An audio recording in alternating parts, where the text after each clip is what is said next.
Hi, I'm Dr. Druv, and welcome to my YouTube channel. I'm a Canadian physician, and this is a channel not on medicine, but on all the other aspects needed to live our medicine lives. Today, we're going to answer a question: should savings go towards debt repayments?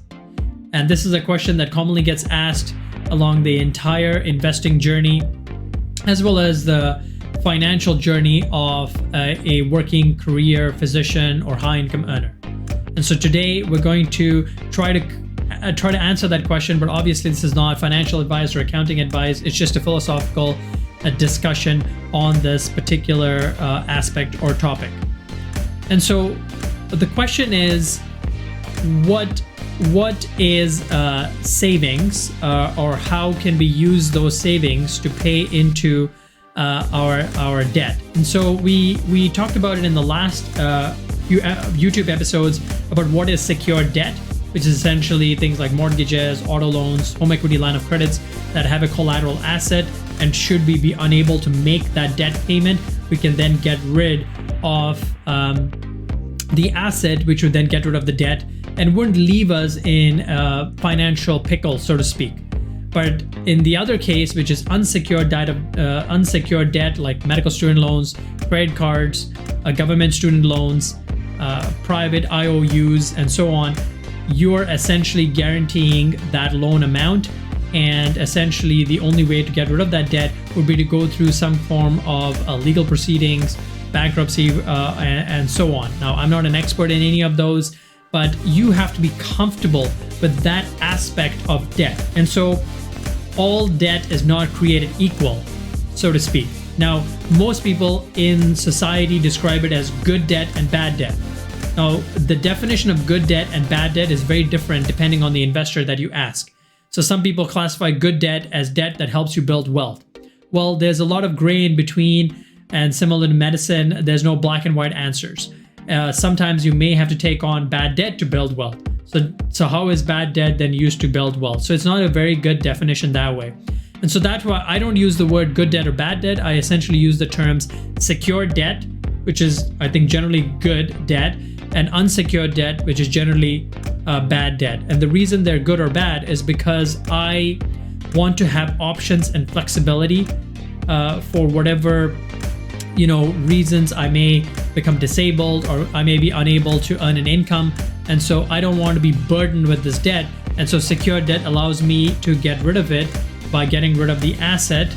And so it is good debt for me. While as bad debt, I would like to reduce it, or not have a burden that if I don't have an income, I won't be able to make the payments. And essentially the only way would be I would have to liquidate my assets like secured debt, or essentially file for bankruptcy in the extreme circumstance. And so that is what is meant by debt. And so in my case, for safety reasons, I like to move my savings into unsecured debt, pay that off or reduce it to a reasonable amount, so that no one's coming after me tomorrow, so to speak. I have options, I have flexibility, and I want to live the life the way I want. And so I use my savings to get rid of some unsecured debt and try to build as much secured debt as possible. Or I use my savings to get rid of the unsecured debt and then move into investments. I think most people, what they do is sometimes borrow from their unsecured debt to buy investments, which is the opposite of this particular strategy. And one would need a significant amount of due diligence and confidence in that investing strategy to be able to use money from unsecured debt and then put that in an investment. So the common question is, should I take money out of my medical student line of credit and go and invest? Well, if the investment does great, that's wonderful. But if the investment does not do great, then you are now have to complete the medical course, pass through residency, and become a staff member, then get a job and earn that high income in order to get rid of this unsecured debt, if one allows you to even stay that entire course by either not making payments or only making interest payments. And so that's a lot of risk that one would have to understand before they go down this path. So why is important? Well, we covered that in the what and the why. So the what is secured debt and unsecured debt, what is good debt, what is bad debt, and what are savings to go towards those debt.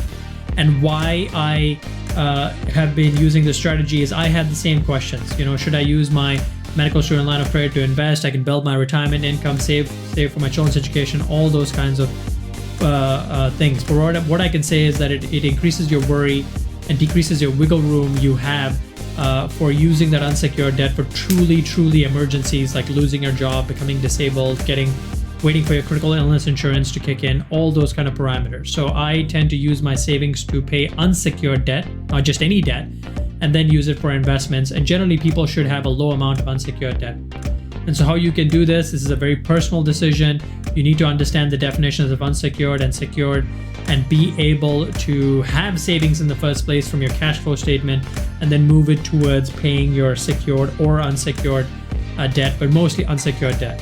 And on that note, I think it's just about 5 minutes. I could probably talk about this all day, show you all kinds of Excel calculators and cheat sheets. But essentially, these are terms or definitions and financial management plans you need to be aware of. While you can get a financial advisor to help you, ultimately, you have to make the decision, just like the patient has to make the decision to take the pill, despite being told that diet and exercise is still very beneficial. You have to, as we advocate to our patients, put in the parameters of conservative management, have savings, then move those savings to unsecured debt, pay off unsecured debt, and then build wealth in other ways. And so need to understand those terms, and that is why I included this as a YouTube video. And so on that note, if you'd like to follow the exact frameworks used for affluent physicians to take back control of their time and money, then check out the link in the description below. I make these videos because I'm passionate about fighting burnout in 10,000 physicians, as well as fostering financial literacy. And so this is my legacy, so to speak. Come and join my free Facebook group of like-minded physicians where we share resources like cheat sheets, calculators, and everything in between to live our medicine lives. On that note, thank you very much for listening. Thank you for doing what you're doing. Our jobs are not very easy. We make difficult decisions every day. This would be another difficult decision to make as well, financially speaking. But thank you for listening, and I look forward to seeing you in the next episode.